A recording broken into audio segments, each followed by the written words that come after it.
Arbeitszeugnis verloren. Sehr geehrter Herr Weigert, ich hoffe, es geht Ihnen gut. Ich schreibe Ihnen, weil ich mein Arbeitszeugnis verloren habe.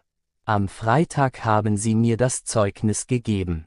Leider ist es auf dem Weg nach Hause verloren gegangen. Ich vermute, dass ich es im Bus oder im Supermarkt verloren habe. Meine Tasche hatte einen kaputten Reißverschluss. Zu Hause habe ich bemerkt, dass einige Briefe fehlten. Nächste Woche habe ich mehrere Vorstellungsgespräche. Deshalb brauche ich dringend ein neues Arbeitszeugnis. Könnten Sie mir bitte sagen, wann ich es bekommen kann?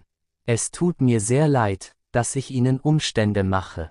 Ich danke Ihnen für Ihr Verständnis und freue mich auf Ihre Antwort. Mit freundlichen Grüßen, Vorname, Nachname.